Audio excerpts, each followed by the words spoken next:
jako pravda. A tím, že jsem znal něco o tom islámu a věděl jsem, že v islámu je prezentované, že muslimové taky věří v Ježíše Krista, tak jsem se více začal zajímat o ten islám. Četl jsem knížky od Luboš Kropáček, Miloš Mendel, Felix Tauer.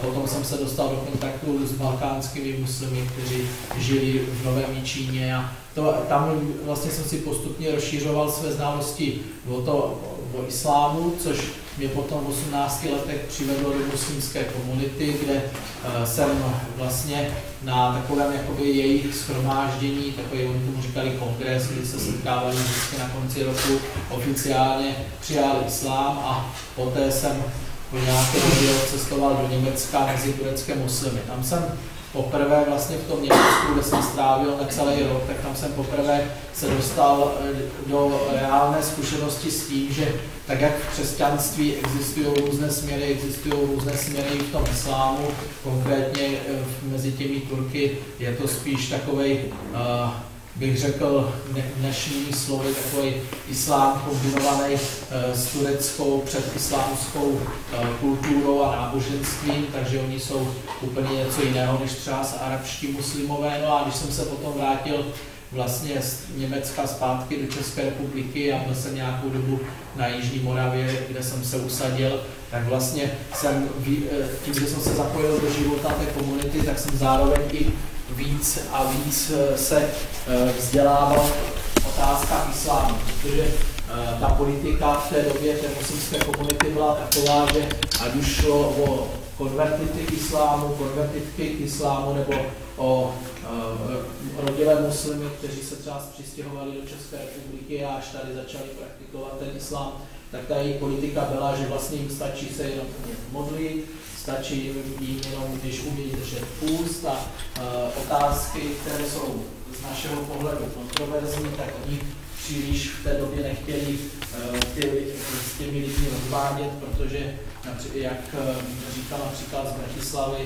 správce Mešity, by to některé lidi mohlo od islámu odrazovat. Což ale zároveň šlo trošku do konfliktu s politikou jejich sponzorů ze Saúdské Arábie a z dalších muslimských zemí, kteří naopak chtěli, aby muslimové v České republice byli vzděláváni i v tématech, které jsou kontroverzní.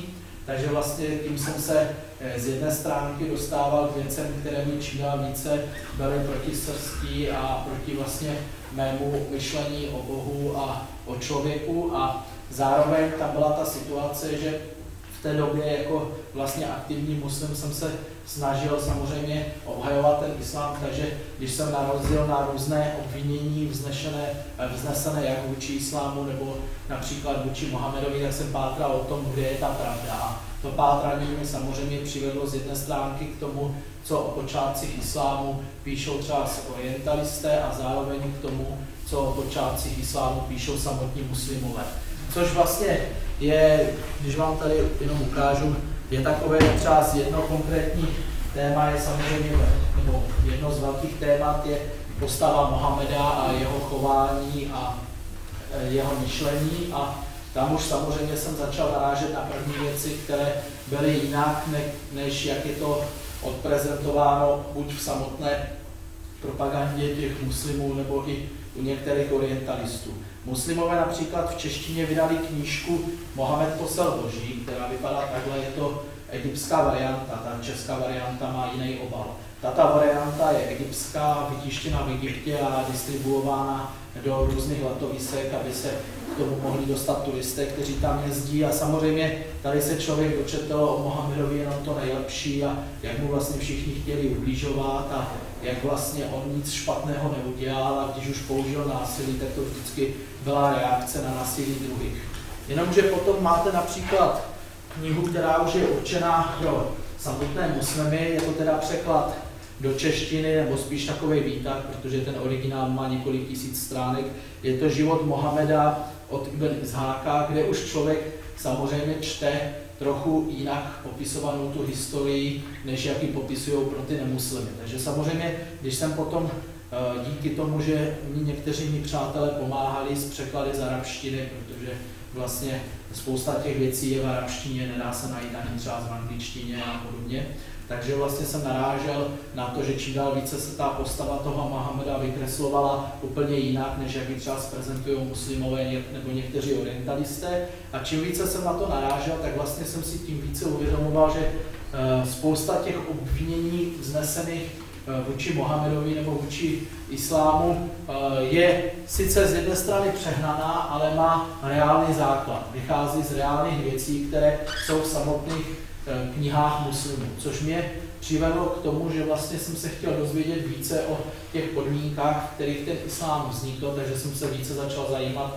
o různé křesťanské gnostické proudy a o situaci v tehdejším vlastně na arabském poloostrově, takže jsem si sehnal třeba v češtině, vyšly novozákonní apokryfy, různé spisy vlastně různých křesťanských sekt. A čím více jsem tohleto studoval, tím více jsem viděl, že je zásadní rozdíl mezi tím, jak se prezentuje Mohamed a jak Mohamed prezentuje postavu Ježíše Krista a jak ji vnímali i tihleti sektáři. Protože ať už to byla jakákoliv křesťanská sekta, všechny se shodli na tom, že vlastně tou dokonalou postavou toho vzoru pro lidi je Ježíš Kristus. Kdežto podle islámu tou dokonalou postavou je ten Mohamed, podle islámu je to ten nejlepší z lidí a Ježíš Kristus je až ten druhý na tom druhém místě. Dokonce tady mám jednu knížku, kterou vydali muslimové, která vlastně je to knížka, která má propagovat islám a oni tady sami přiznávají, že jediný člověk, který je bez hříchu, je Mohamed.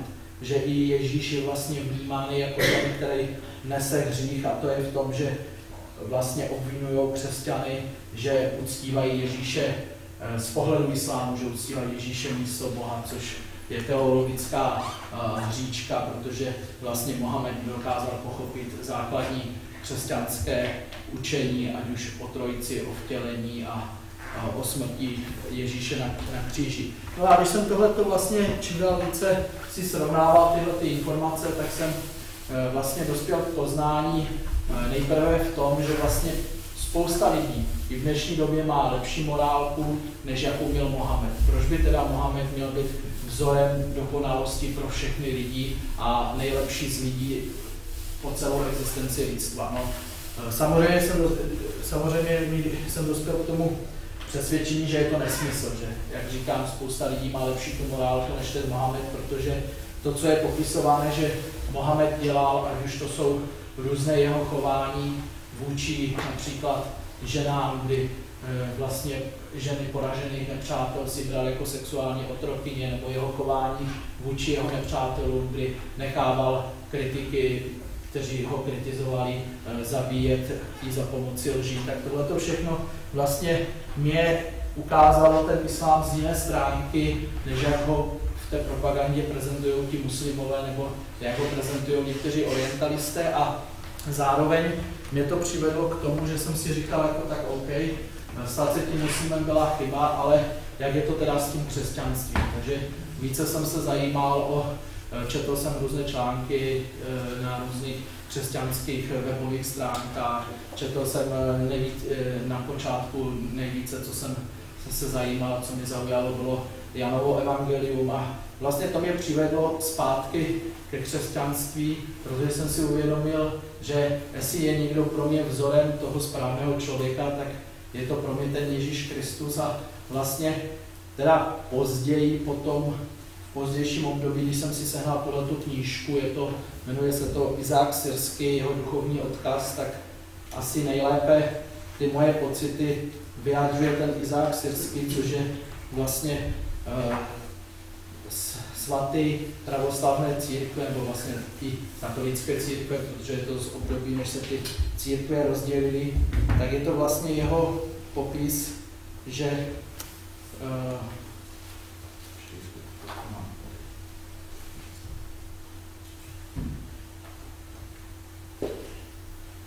vlastně jak popisuje lásku mezi člověkem a Bohem a mezi Bohem a člověkem. O Kriste, jenž si za nás zemřel z lásky Boží, udělej mě mrtvým pro hřích a svléč ze mne toho starého člověka, abych mohl vždycky stát před tebou s obnovenou myslí jako v novém věku.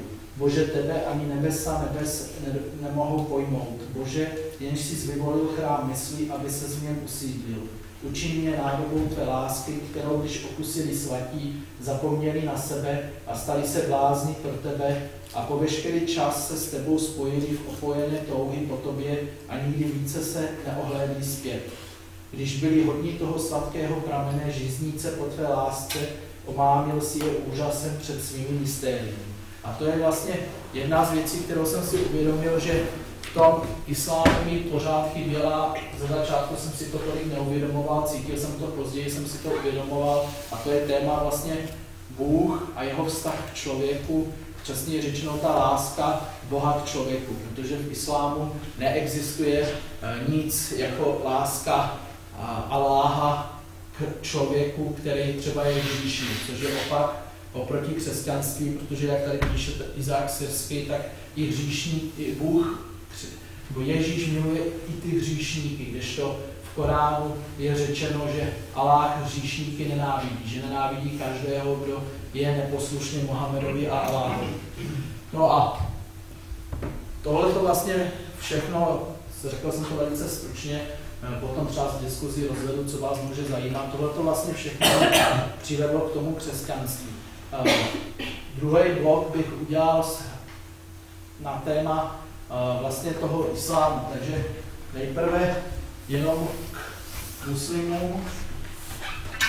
Muslimská komunita nebo prostředí muslimů se skládá nejvíce z lidí, kteří se narodili v muslimských rodinách, ale islám nějak nepraktikují, berou ho jako součást jejich kultury. Asi jak někteří Češi prostě berou, že křesťanství je součást české kultury, ale nějak křesťanství je více neoslovuje.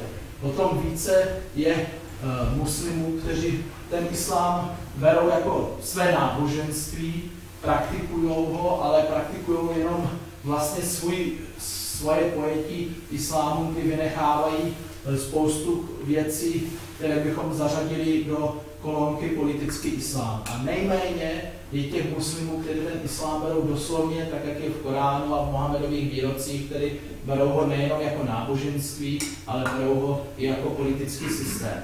A to souvisí právě s tím, že Mohamed, když se v 7. století narodil v Arábii a žil zhruba do 40 let, protože za proroka se vlastně prohlásil až ve svých 40 letech, tak od chvíle, kdy se prohlásil za proroka, dalších 10 let kázal islám čistě jako náboženský systém v městě Meka. Nekázal žádné politické, společenské věci, hlásal prostě ten islám jenom jako náboženství, které je v opozici proti tomu mnohobožství, co tehdy bylo v té Mece.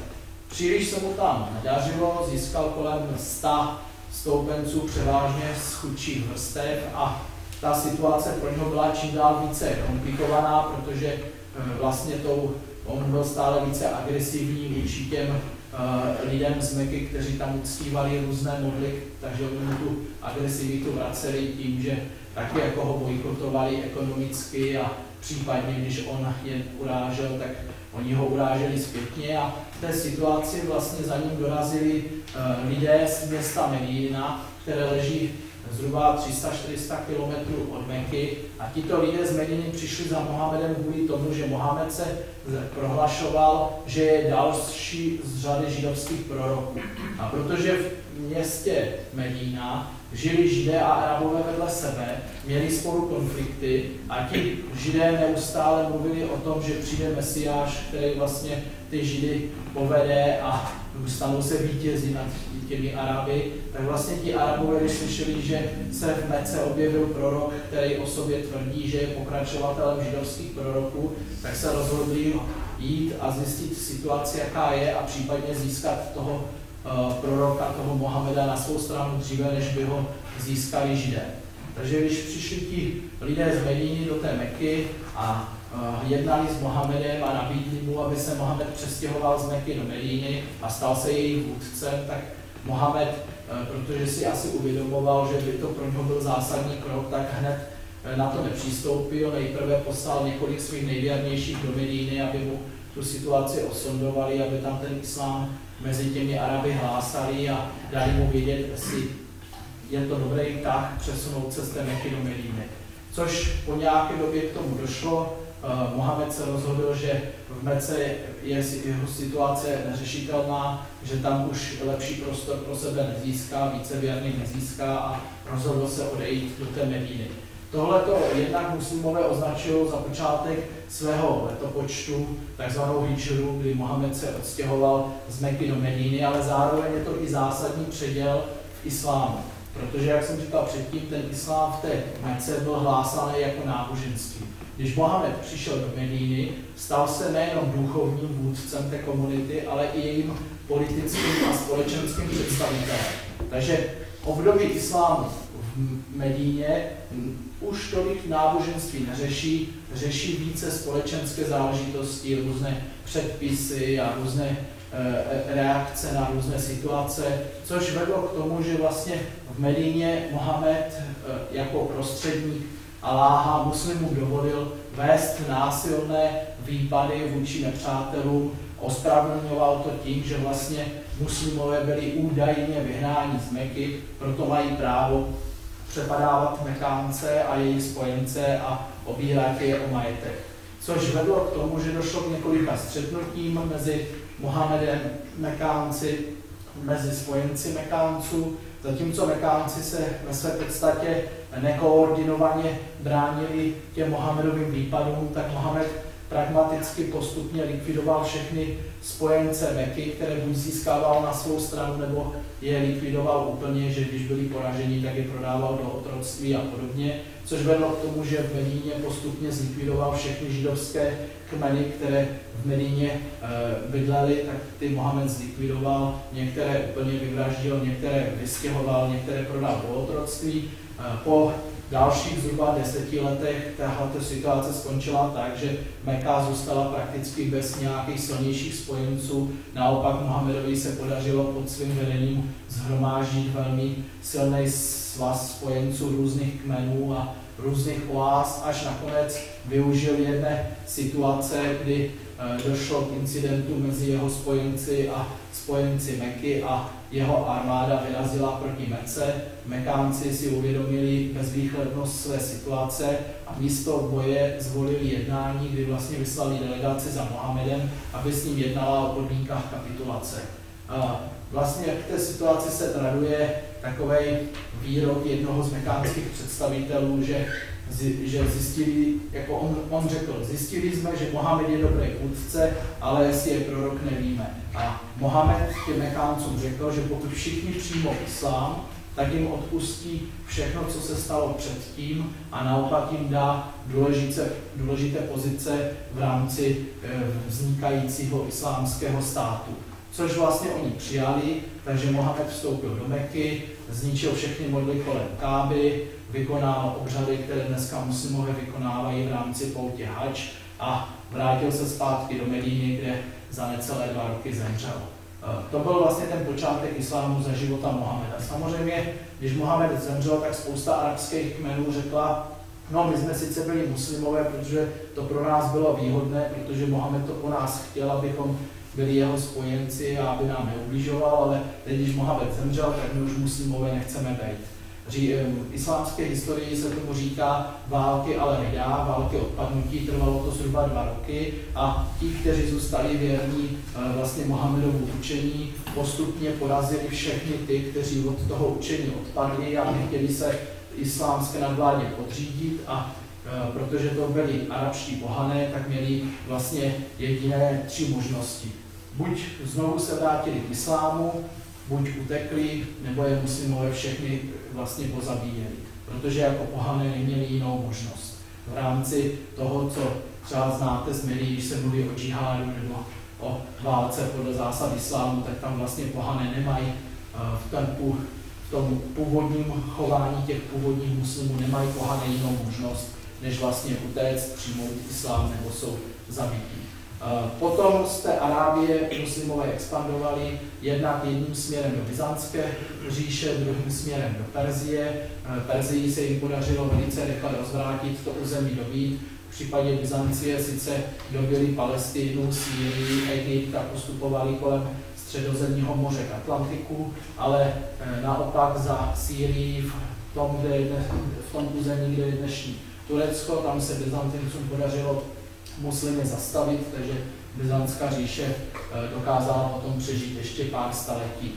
Ta rychlá expanze těch muslimů na území, které původně bylo byzantské, křesťanské, byla způsobena hlavně tím, že uvnitř křesťanů mezi různými křesťanskými směry byl velký konflikt, kdy Byzantinci i pomocí násilí vlastně prosazovali svůj výklad křesťanství, naopak místní církve, mnohdy příslušníci různých menšinových křesťanských církví odmítali to byzantské nucení, takže ti muslimové, kteří přišli a ty Byzantince porazili a nastolili svoji vládu, tak na počátku pro tyhle ty křesťanské sekty byly přijatelnější než ti Byzantinci, protože politika muslimů vůči křesťanům byla, že pokud křesťané přestanou veřejně šířit křesťanství, začnou platit daně a podřídí se muslimské nadvládě, tak muslimové nechávali křesťanské církve relativně na pokoji. Samozřejmě měnilo se to podle jednotlivých období, kdy vládli různí vládcové, ale na počátku islámu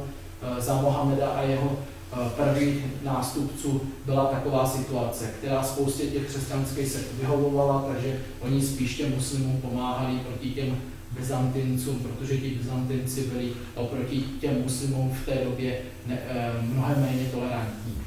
Co se týče islámu, já většinou při debatách nebo při prezentacích vždycky dávám dvě teorie islámu.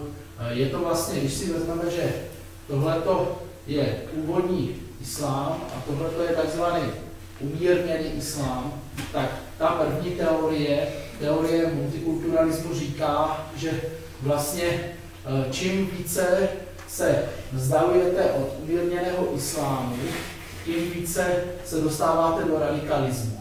Jenomže podle mě je to naopak, protože umírněný islám je islám, který se nepraktikuje doslovně, kde se některé části vynechávají, hlavně části politické, to znamená různé zákony, různé diskriminační předpisy a podobně. Takže podle mě je to přesně naopak, že čím více se vzdalujete od toho původního islámu, tím více se dostáváte do umírněného islámu.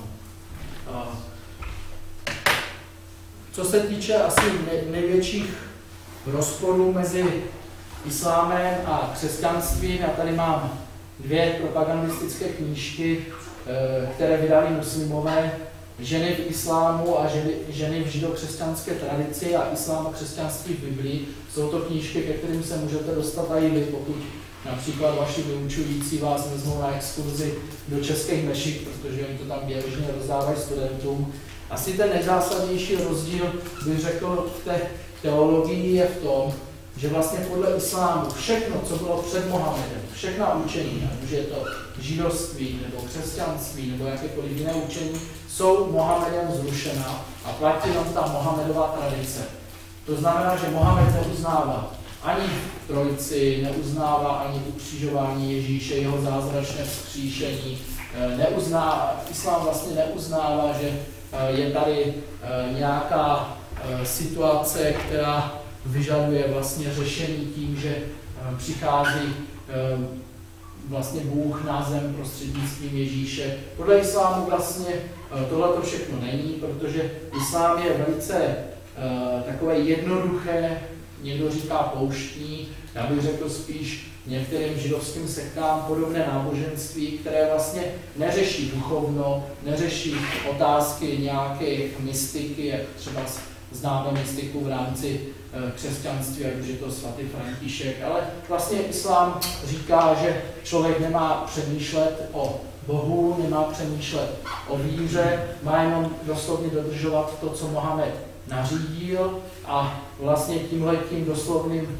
dodržováním toho, co Mohamed nařídil a tou snahou být co nejvíce jako Mohamed, se člověk dostane vlastně podle islámu po smrti do ráje, kde ho čekají, jak říká Korán, popisuje ráj velice smyslně, popisuje, že tam je víno a různé tekoucí řeky různých nápojů a že vlastně člověk tam bude žít ve velkém dostatku. Co je zajímavé, tak to popisuje jenom pro muže.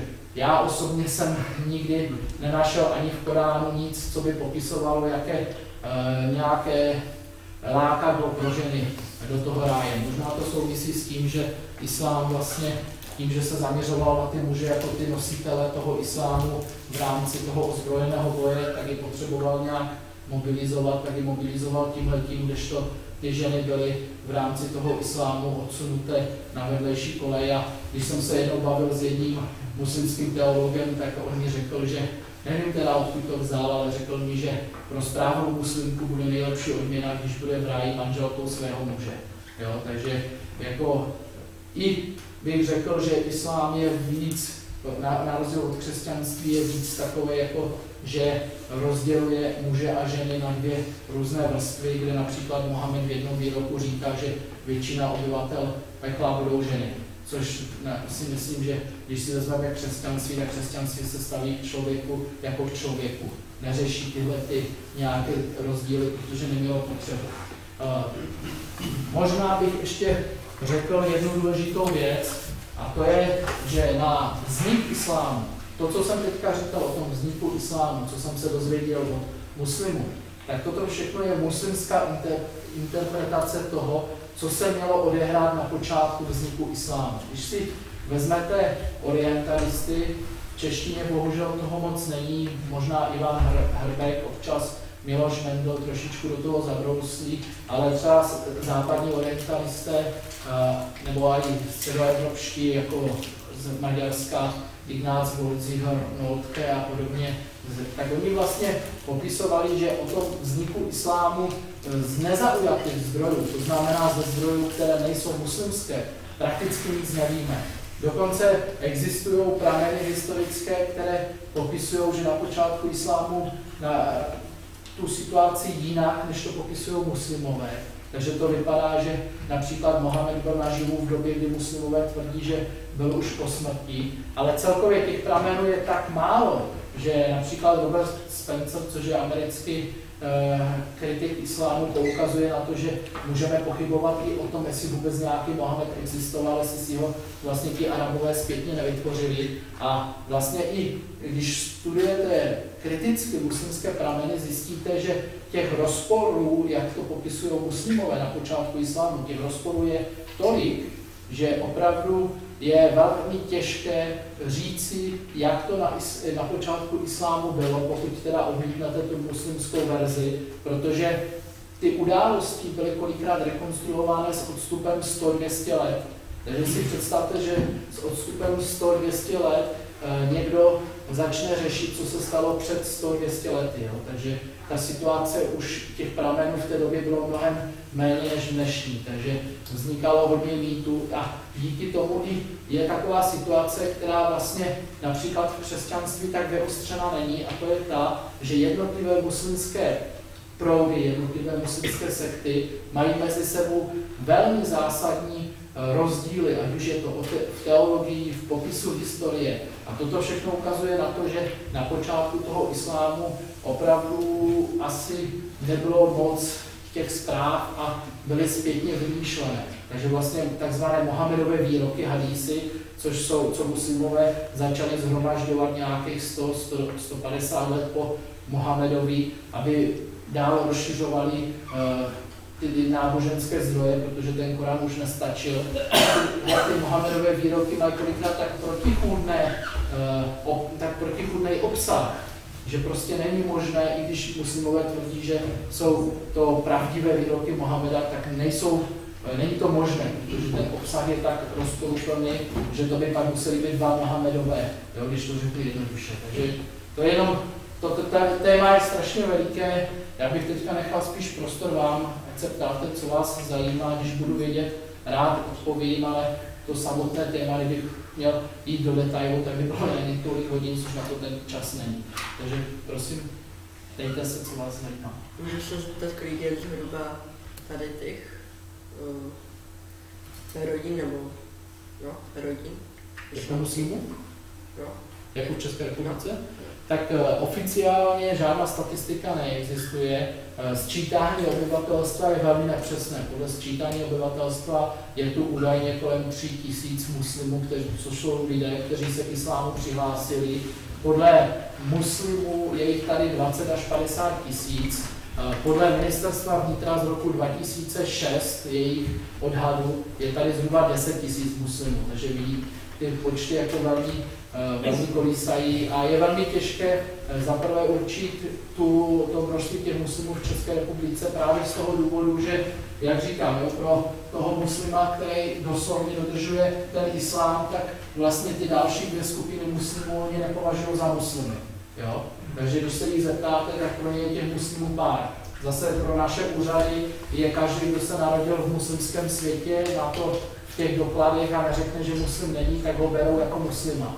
A hlavně dneska díky tomu pohybu obyvatel v rámci šengenského prostoru je velmi těžké mít přehled o tom, jestli se tady stěhují nějací muslimové z Německa nebo třeba z Francie, protože pro naše úřady už jsou to Francouzi, jsou už to Němci.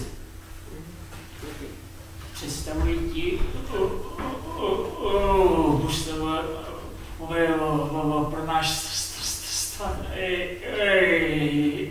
nějaké nebezpečí? No, můžu vám to říct takhle. Islám tím, že je to jiná civilizace, je to jiná kultura, jiné náboženství než křesťanství, má jiné postoje k spousta záležitostem ve společnosti. Takže pokud by tady převážili ti muslimové, kteří opravdu se snaží doslovně dodržovat to, co je v Koránu nebo v těch Mohamedových výrocích, tak při nárůstu jejich komunity tady určitá rizika jsou. První riziko je to, že neuznávají vlastně rovnoprávnost lidí. Podle jejich justičního systému, podle islámského práva šária, vlastně jsou na prvním místě muslimové, ti mají nejvíce práv, ale taky jsou tam určité omezení. Pak jsou Židé, křesťané, ti mají méně práv a je tam hodně diskriminačních zákonů. A pak jsou nevěřící, kteří podle toho ortodoxního výkladu islámského práva žádné práva nemají. Takže nebezpečí hrozí podle mého názoru v případě, že by tady ti pravověrní muslimové získávali v té muslimské komunitě a potom v té společnosti větší a větší vliv, protože by samozřejmě docházelo jednak k prosazování věcí, které diskriminují nás, ať už jsme křesťané nebo ať už jsme ateisté. A pak samozřejmě je tady velké riziko v tom, že islám jako nábožensko-politický systém má uvnitř sebe hodně rozporů, které potom vedou k tomu, že ti muslimové se začnou i rvát o tu moc mezi sebou a dochází mezi nimi k násilí, což vidíme například v Pakistánu, v Iráku, šíte, sunité. Je to prostě jiný náboženský civilizační systém, kde prostě ten konflikt a to uchylování k násilí je mnohem snazší než třeba v naší kultuře. Můžu se zeptat, a čím tak jako láká islám lidí, aby se stali muslimy? No, vždycky záleží na tom koho, protože já vám můžu říct upřímně, že za celou dobu, co mám zkušenosti s tou muslimskou komunitou v České republice nebo i v sousedním Německu, případně na Slovensku, tak lidí, které zajímá islám z náboženského hlediska, jak to zajímalo mě, jsem potkal velice málo. To bych možná tak do 5 napočítal. Všichni ostatní, když jsem se seznámil s jejich životními příběhy a s tím, jak oni vlastně ten islám vzali, jak reagovali třeba v diskuzích na to, když jsem jim kriticky něco vytkl, tak tam se ukazovalo, že ta jejich motivace nebylo přesvědčení, ale bylo to, že vlastně v tom islámu realizovali něco, co bylo pro ně důležité. Ať už tam získali upojení nějakých svých potřeb, nějakých touh, nebo naopak to bylo, že prostě tím, že by patřili k tomu islámu, tak získali pocit výjimečnosti. Samozřejmě u žen velmi často docházelo k tomu, že když si našla partnera muslima, tak ten muslim na ní tlačil, aby se stala muslimkou, takže spousta těch žen tomu podlehla, tomu nátlaku. Naopak, aby muž si mohl vzít muslimku, musí okamžitě konvertovat k islámu. Muslimka si nesmí vzít nemuslima. Takže těch motivů je více. Osobně třeba ze zkušenosti z Německa můžu říct, že třeba muže a v jisté míře i ženy k tomu islámu v těch německých podmínkách přitahuje právě ta prezentace toho islámu jako jednoduchého životního návodu, kde mají jasně pevně dané role, kde vlastně ti muži i ty ženy nachází nějaké ukojení svých přirozených potřeb a je to reakce i na to, že vlastně spousta těch křesťanských církví, konkrétně v tom Německu, je tak jakoby duchovně vyprázdněná, že když se s nima člověk baví, tak nejsou schopni ani obhájit vlastně, proč jsou křesťané, proč třeba nejsou muslimové nebo buddhisti, že prostě mají pocit, že obhájit křesťanské přesvědčení svoje je vlastně jakoby fanatismus nebo netolerance, bych řekl, kdežto ten islám s tím nemá problém, že například tady mám brožurku, kterou vydala islámská nadace v Praze, jmenuje se to Pravé náboženství a je tam velmi tvrdá kritika, velmi tvrdé útoky na židovství a na křesťanství. Takže ta jednoduchost, to, že ti lidé dostávají ten pocit toho, že vlastně konečně mají něco pevného, co jim dává jasný smysl, řád v tom životě, u spousty těch lidí převažuje. Ale v českých podmínkách je to zatím z té mojí osobní zkušenosti s jednotlivými případy těch konvertitů více o tom, že tam je ta motivace buď u těch žen, že ten muž je dotlačí do té situace, že aby od něho měli pokoj, tak ten islám radši přijmou, protože mnohdy ty ženy nejsou vůbec věřící nebo praktikující křesťanky, jsou spíš ateistky a je to vlastně jedno, hlavně aby doma měli klid. U těch mužů je to spíš o tom, že tam nacházejí, jak říkám, nějakou seberealizaci, nacházejí tam nějaké své potřeby a vlastně potom ještě, co jsem se setkal, ale to jsou velmi výjimečné případy v rámci České republiky, v tom Německu, že je to mnohem větší trend, je právě ta příslušnost k tomu, že patří k nějaké skupině lidí, kteří mají pevné přesvědčení a nebojí se za něho postavit, i kdyby to mělo vyvolat konflikt s většinovou společností. Takže taková jakoby ta pevné přesvědčení, ten pevný fanatismus. Těch nábožensky založených lidí jsem potkal, říkám, zbývalo 5 a všechny, co znám, tak prostě po tém hlubším seznámení s islámem, protože jsou to lidé, které znám z doby, kdy já jsem procházel tím obdobím, tak všichni, sice to neřekli veřejně, ale všichni vlastně od toho islámu se potom odvrátili. Možná jsem trošku tady nakousl to téma ženy a islám. Máte nějakou osobní zkušenost, jak to tam prožívají muslimy? Tento si vlastně ten islám ve vztahu k těm ženám? No tak tam jako osobní zkušenost, já s tím moc osobní zkušenosti nemám, ale ty zkušenosti, co mám, tak jsou vesměs takové, že hodně záleží z jaké kultury, z jakého národa ti muži a ženy pocházejí. Že u těch Arabů je to víc takové, že ty ženy mají opravdu to podřádnější postavení v rámci těch jejich vztahů a je jedno, jestli je to věřící muslim, nebo je to prostě člověk, který se v tom prostředí narodil a islám nepraktikuje. Třeba zkušenost s lidmi, kteří jsou z Iránu nebo z Turecka je taková, že sice je tam nějaká společensky přijatá situace, kdy ženy mají nějaké vymezené věci, muži mají nějaké vymezené věci, ale ty ženy v rámci těch vztahů té kultury mají víc práv nebo víc možností se realizovat, než v rámci třeba z té arabské společnosti, ale je to spíš o tom, že ta kultura je jiná. Takže oni třeba ty ženy veřejně si nedovolí kritizovat svého muže, ale kritizují ho doma. Nebo zkušenost, kterou má kolega, který se věnoval muslimům z Čečenska v 90. letech, kteří tady vlastně přišli jako uprchlíci, byla taková, že prostě ti muži vůbec je neakceptovali jako pracovníky těch humanitárních zařízení a oni měli problém, jak některé věci prosadit, takže jim vlastně jedna jejich známa doporučila, aby si zkusili promluvit s těmi matkama těch chlapů a oni s těmi matkama těch chlapů promluvili a veřejně se samozřejmě nic neodehrálo, že by ty matky něco udělaly veřejně, ale ty matky sjeli ty svoje syny a ty svoje manžely doma a najednou to fungovalo, najednou to, co potřebovali, najednou fungovalo, protože v té čečenské kultuře prostě ta žena, byť má nějaké pozice v rámci kultury, tak má určitou pozici i v rámci rodiny a v rámci rodiny prostě ji ti Čečenci vnímají jako stejně důležitou jako ten otec. Takže je to hodně opravdu o těch kulturách z toho prostředí, ale znám třeba z jednoho muslima z Maroka, který teda jako je takový spíš liberálnější, ale jeho vztah k jeho matce nebo k jeho ženě, která není muslimka, je úplně, bych si řekl bych možná lepší než vztah mnoha Čechů ke svým matkám a ke svým manželkám. Jo? Takže je to hodně i o osobnosti toho člověka. Ale zase ten Maročan byl hodně formován vzděláváním v rámci institucí na západě, takže je to spíš takovej, bych řekl, člověk víc ovlivněný naší kulturou svou původní.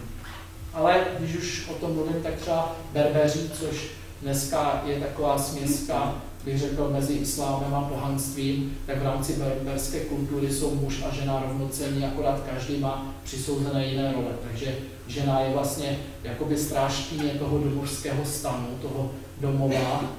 Muž je vlastně ten, který se stará o tu obživu. A pro oba dva, nejen pro tu ženu, ale i pro toho muže, je v té společnosti likvidační, kdyby prostě se rozvedli, kdyby se rozešli, nebo kdyby vyšlo najevo, že ponižuje třeba tu ženu. No. Takže jako ta berberská kultura je zase specifická, byť je islamizovaná, nechala si spoustu zvyků z předislámského období.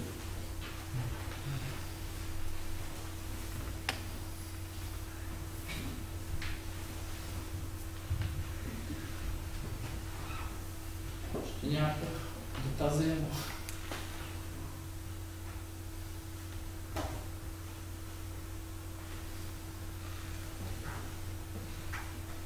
Já se třeba zeptám, setkali jste se někdo s muslimy tady, nebo byli jste třeba někde se podívat v muslimských zemích, zaujalo vás tam něco?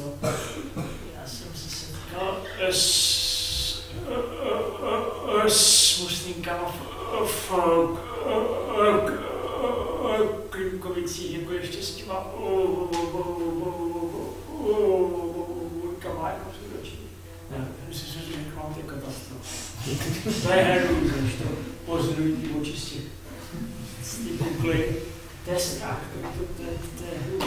No to já vám můžu říct takový zážitek z Karviné, že mám tam kamaráda a on mi říkal, že když jsme se jenom bavili, tak říkal, to je strašné pokrytectví, co se třeba tam děje, protože mi popisoval, zaprvé mi ukazoval fotku ze Stodolní, že je to pár let zpátky, jestli znáte Stodolní v Ostravě, známá, vykřičená ulice, a mi ukazoval fotku ze Stodolní, co byla v novinách, říká, a ukaž mi Čecha.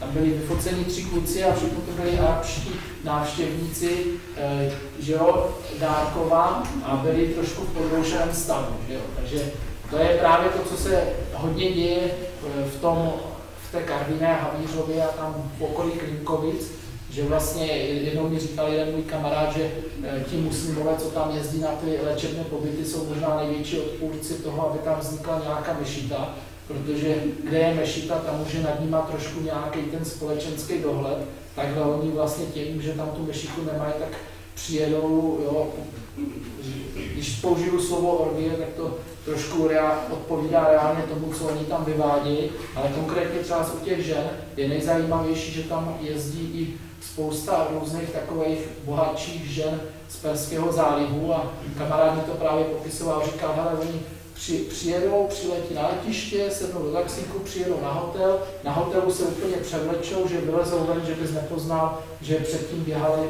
v tom nikábu, v tom zahalení, protože je úplně namalované, někdy až strašně zmalované a oblečené evropsky a hned vyráží na diskotéky, takže tady je právě vidět, že kolikrát je to hodně spíš o té kultuře, že oni to drží jako kulturu z té oblasti, než to, že by to bylo náboženské přesvědčení.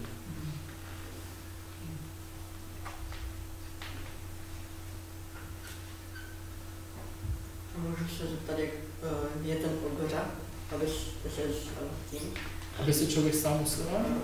Tak tam muslimové žádný obřad nemají, tam vlastně stačí, když veřejně se vyzná, že člověk věří v Aláha a že člověk věří v Mohameda jako proroka. Takže občas můžete se dočíst nebo vidět, když mluví někteří cestovatelé, že třeba v muslimských zemích si malé děti z nich dělají legraci a říkají jim arabsky, že mají říct, protože to se musí říct arabsky, že mají říct toto vyznání a pak jim říkají, ty si teďka vyznal, že Mohamed je prorok. Takže je to vlastně, není to žádný obřad, je to jenom veřejné vyznání určité formulky. Mně třeba přijde zajímavé, že jste se vrátil k tomu křesťanství, když jste měl takovou nějakou vaši zkušenost, že jste třeba nedíval na nějaký buddhismus nebo...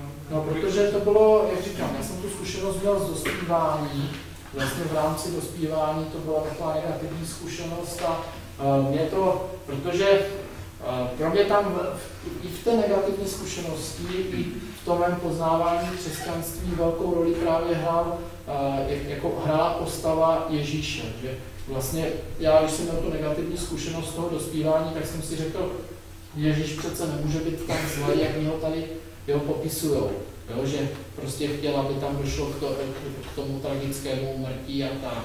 A vlastně proto mě zaujal ten islám, že ten tvrdil, že ta postava Ježíše je jiná, než tvrdí křesťané. A jako já jsem nějak hlouběji třeba z buddhismus nebo tyhle ty směry nestudoval, ale když jsem si něco málo o nich přečetl, tak mě, já bych řekl pravdu, to spíš odpuzovalo, protože vlastně, když si vezmete hinduismus, co tam máte, tam určité ty kasty a teď prostě bych řekl až možná ta kastovní diskriminace, že vlastně ten, kdo je z té menší kasty, je diskriminován proti tomu z té větší kasty. Ten buddhismus zase neoslovil kvůli tomu, že je to spíš filozofie než duchovní přesvědčení. Takže mě spíš zaujalo to křesťanství a víc jsem se do toho ponořoval právě přes studium různých těch hlavně pouštních otců, jako je Izák Syrský.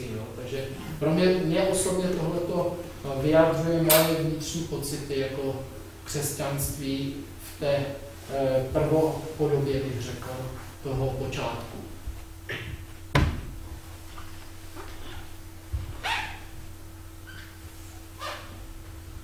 Můžu se zeptat? Ano. Muslimové oni moc nemají rádi ty odpad lidí od toho vlastního náboženství, že? No, určitě nemají. Tak si chtěla zeptat, jako, jak oni na vás reagují, že píšete takové knížky, nebo jako, jak máte vztah takhle, jak jste odešel z té obci? No, víte, ono je to složitější. Oni samozřejmě záleží na těch lidech, na těch jednotlivých muslimech. Ale většinou, co je ta situace, je taková, že když někdo se na ten islám vykašle, ať už je to konvertita, nebo je to někdo od narození, tak se s tím moc veřejně nechlubí, aby neměl problémy. Takže takové lidi, oni jako buď je vůbec neznají, nebo je spíš jako tak jako společensky ignorujou a vlastně jako spíš se na ně dívají tak jako s opovržením. Samozřejmě druhá situace je, když jste člověk, který odejde od islámu a veřejně třeba vystupuje a veřejně ho kritizuje. Máte třeba, myslím, že se jmenuje Sabatina Jones, co žije v Německu, což je původně Pakistánka, jejíž rodina se přestěhovala do Rakouska, která od islámu odpadla, která vlastně žije neustále pod policejní ochranou, protože jí ta rodina vyhrožuje. Máte spoustu takových dalších takových lidí na západě a většina, nebo všichni z nich jsou v nějakém stupni ohrožení. U nás v České republice ta situace taková není z několika důvodů. První důvod je ten, že ta komunita je tady malá. Tím, že je malá, je tady i možná tady nikdo takovej není, který by měl odvahu na vás zaútočit, protože oni se víc bojí v těch českých podmínkách té reakce toho českého okolí na takový incident. Takže budou na vás nadávat a jako takhle, ale příliš jako nebudou mít nějakou tendenci na vás násilně útočit. Další věc je, že samozřejmě, když jste někdo, nebo když jste v situaci mé, tak pro ně jakýkoliv jakoby i slovní útok na mě vnímají jako reklamu pro mě. Takže spíš se snaží příliš nemluvit o mě, nebo maximálně, když dojde k nějaké jako takové, že už nějaký novinář donutí k tomu, aby reagovali, tak jsou to samozřejmě jenom negativní reakce, ale bavíme se o těch lidech z těch islámských center, protože já jsem měl to štěstí, nebo štěstí v neštěstí bych řekl, já říkám, cesty Páně jsou nevyzpytatelné, že vlastně tím, když já jsem se dostal do toho muslimského prostředí, tak jsem se tady dostal do situace, kdy se teprve ta muslimská komunita formovala, kdy vznikaly jednotlivé ty různé její části a tím pádem se mi podařilo celkem i dostat velmi blízko a velmi vysoko k těm lidem, kteří tady ten islám budujou a kteří ho tady šíří, což pro ně je velmi nepříjemné, protože kdyby veřejně se měli dostat do nějaké debaty se mnou, mohl bych jim začít klást otázky, které oni nechtějí, aby vůbec zazněly. Takže spíš ten jejich postoj je negativní vůči mě, těch lidí, spíš když už jsou donuceni, tak samozřejmě reagují negativně, ale snaží se vyhýbat jakékoliv přímé veřejné konfrontaci se mnou. Takže před 2 dny mi volala asistentka jednoho poslance, že by chtěli dělat seminář v parlamentu. Já jsem říkal, rád přijdu, ale nikdo z těch našich tam přijít nechce. Takže jako uvidíme, jestli vůbec nějaký seminář bude, protože oni chtěli konfrontaci. Potom je tady pár muslimů, které znám déle jak 15 let, kteří mají velmi liberální postoj k tomu islámu a nejsou to žádní právověrní věřící v ten Korán. A tím, že je znám a oni znají celý ten průběh toho mého duchovního vývoje a jsou sami kritičtí vůči těm ortodoxním muslimům, tak udržuju s nima takové spíš letité přátelství, že se známe, takže občas si napíšeme na Facebooku, občas si zavoláme, jednou za čas zajdeme někam na čaj, ale spíš je to přátelství 2 lidí, protože já je nepřesvědčuju na svou pravdu, oni nepřesvědčují mě na svou pravdu, protože já znám jejich pozici, vím, proč oni zůstávají muslimy, oni vidí, proč já jsem od islámu odešel a prostě dál to neřeším. Jo? Ale to je jenom pár lidí. Ten zbytek možná ani ti obyčejní řadoví muslimové, co jsou tak různě po těch kebabárnách, tak oni o mě možná nikdy neslyšeli, protože o mě slyší jenom ti, kteří se opravdu tomu islámu věnují a tím, co já dělám, tak z jejich pohledu jim tolik škodím, že i negativní reklama, když by na mě útočili, je reklama pro mě. Jo.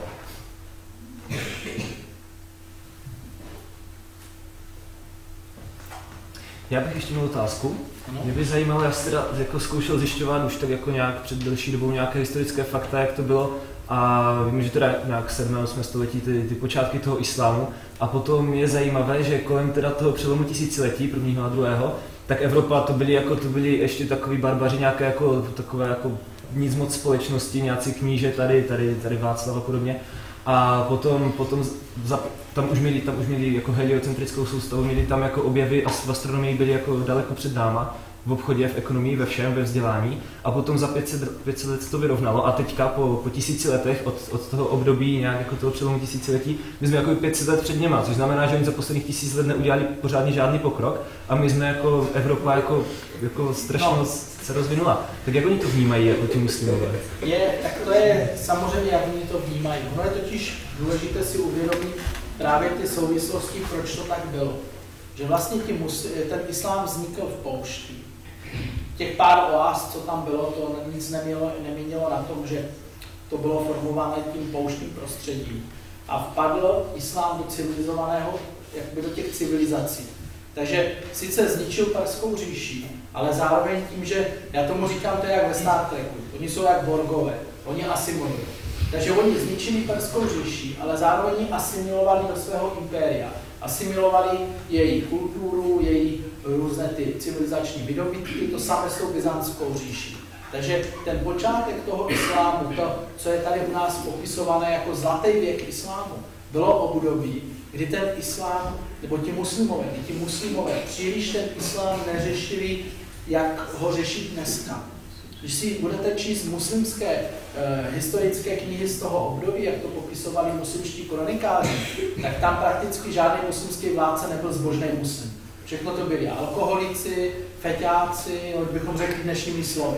Oni prostě, tam je v islámu zásada, že když jste muslimský vládce, který šíří islám a neodmítá jakoby ten islám, tak oni vás mají nechat na pokoji, i když jste hříšný člověk, i když ubližujete lidem a podobně. Takže ti muslimští první vládcové vlastně ten islám nedodržovali. A ten zlatý věk byl způsoben těmi muslimskými vládci, kteří si vážili těch různých výdobytků, co měli buď od Peršanů, nebo co měli z Byzantské říše, co přišlo z Indie, co rozvíjeli jejich křesťanští a židovští poddaní. Takže když si budete číst třeba překlady do arabštiny, odkud oni mohli překládat antické díla do arabštiny? Z řečtiny, protože v Evropě sice bylo, že vlastně v té době se říká, že není žádný záznam o tom, že by v západní Evropě někdo uměl řecky, ale Byzantská říše jako dědictví antického Říma tam ty znalosti všechny měla. A ti muslimové to překládali z té řečtiny do arabštiny, pak se to dostalo teda do Španělska, které muslimové v té době okupovali, tam se to začalo překládat do latiny a tam se takhle zpětně dostalo k tomu antickému dědictví. Zároveň bych byl kritický k tomu, že tady jakoby v té Evropě bylo období temna. Samozřejmě v území, jako je Čechy, nebo jako je Germánie, jako Německo, tam ta společnost upadla, ale kolem středozemního moře, ty města, ty si pořád udrželi tu úroveň, jako v době úpadku antického Říma. Dokonce na to existuje studie jednoho belgického historika z počátku 20. století, která rozebírá, že ten úpadek v té oblasti západořímské říše kolem Středozemního moře nastává až v době, kdy muslimové dobývají Egypt a kdy muslimové vtrhávají do Středozemního moře. A je to z několika důvodů. První důvod je ten, že ty města v Itálii, ve Francii a podobně měli, když používali na psaní, používali papyrus. Různé záznamy, různé knihy, to všechno byl papyrus. To bylo z Egypta. Když muslimové dobili Egypt, tak vlastně došlo k znemožnění dovozu toho papyrusu. Musel se začít používat pergamen, což je strašně drahá surovina. To i v té době byla strašně drahá surovina. Další důvod byl ten, že muslimové, když se dostali k Středozemnímu moři, začali podnikat pirátské výpravy, začali přepadávat lodě. Najednou to, co Římané nazývali naše moře jako bezpečné moře, tak to díky muslimským pirátům skončilo. Bylo velice těžké, velice nejisté z obchodní lodí plout třeba z Itálie, jo, i do toho území Byzancie, kde je dneska Turecko, protože hrozilo, že muslimové vás přepadnou, oberou. Takže došlo k přerušení toho obchodu. A toto všechno způsobilo ten úpadek té západořímské oblasti, nebo kde byla dříve západořímská říše. Muslimové naopak tím, že využívali výdobytky těch dobytých civilizací, tak v tom době byli na vrcholu. Jenomže v té době se ustanovovalo i islám jako náboženství. A uvnitř islámu byl velký konflikt mezi tím, co dneska představuje ten ortodoxní islám, mezi tou ortodoxií, která tvrdí, že Korán je doslovné slovo Boží a že se musí dodržovat všechny Mohamedové výroky a takhle, a mezi racionalisty, muatazilci. To zlaté období islámu je období, kdy ti muatazilci, ti racionalisti, byli vládnoucí elitou. Jenomže pak došlo k tomu, že nastoupil na jakoby trůn muslimského vládce člověk, který naopak začal podporovat tu ortodoxii, ty racionalisty potlačil a nastolil ortodoxní režim. A to se, i když on potom umřel, to se potom udrželo a i v rámci islámu jako náboženství to zvítězilo. Ale to vedlo k jedné věci. Vedlo to k tomu, že to, co předtím bylo podporováno, různé ty výzkumy, ty předávání těch znalostí, jak oni říkají dneska, ty neislámské znalosti, tak to všechno bylo považováno najednou za hříšné a byla proti tomu velmi tvrdá inkvizice. Samozřejmě díky těm staletím si muslimové vytvořili vlastní interpretaci toho období. Takže když se dneska bavíte se spoustou těch ortodoxních muslimů, tak oni vám řeknou, že jsou na tom tak špatně, vědecky, společensky, ekonomicky, protože mají málo islámu. Jo? Takže jejich teorie je, že čím islámštější budou, čím islámštější zákony budou dodržovat, tak tím se dostanou zpět jakoby na ten vrchol. Což samozřejmě prakticky nefunguje, protože ty zákony omezují tu společnost, omezují ten její rozvoj. Což oni si ale nemůžou přiznat, protože by si v jejich mysli by si museli přiznat, že selhal samotný islám. Jo? Takže ti ortodoxové to vysvětlují tak, že je vlastně málo islámu ve společnosti.